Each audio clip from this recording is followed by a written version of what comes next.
জয় জগন্নাথ। ইতিমধ্যেই এই জায়গাটি বেশিরভাগ মানুষের কাছে কিন্তু অতি জনপ্রিয় হয়ে উঠেছে। হ্যাঁ, ঠিকই ধরেছেন, এটি কিন্তু দীঘার জগন্নাথ মন্দির।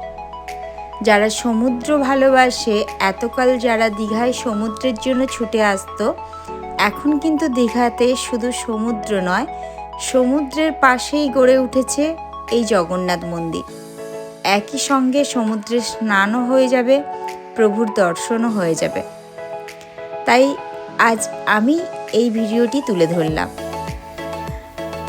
আমার যেই সময় এই ভিডিওটি করা হয়েছিল তখন কিন্তু মূল মন্দিরের ভেতরে মোবাইল ফোন নিয়ে যাওয়া যেত, কিন্তু এখন মূল মন্দিরের ভেতরে কিন্তু ফোন একেবারেই নিষিদ্ধ। আমরা ধীরে ধীরে মূল মন্দিরের ভেতরে প্রবেশ করতে চলেছি। এটি হলো মন্দিরের প্রথম গেট, যে দিক থেকে প্রবেশ করলে প্রথমেই জগন্নাথ দেবকে এখানে দর্শন করা যায়।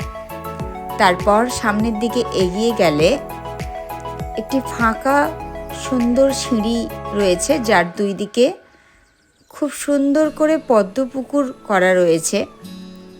এই জায়গাটিতে বিকেলের সময় বা সন্ধ্যের মুহূর্তে এত সুন্দর লাগে, আর পুরো মন্দিরটা বেলে পাথর দিয়ে নির্মিত হওয়ায় যখনই সূর্যের আলো পড়ে তখনই মন্দিরটা পুরো গোলাপি রঙের হয়ে যায়।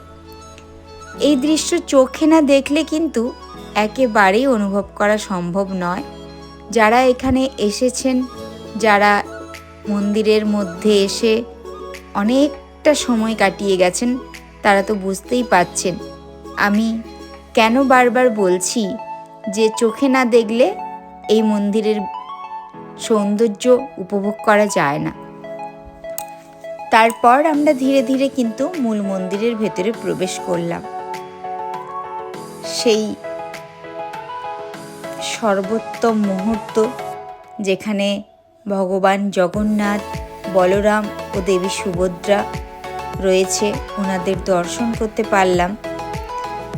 তারপর মন্দিরের পেছন দিক থেকে বেরিয়ে এসে আবারও কিছুটা সময় এই পদ্মপুকুরের কাছে এসে কিন্তু ঘোরাফেরা করলাম।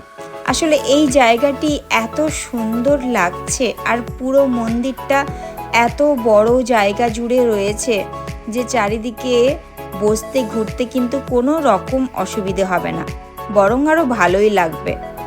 বেশ খানিকক্ষণ সকলে মিলে এই জায়গাটিতে বসে সময় কাটাচ্ছিলাম।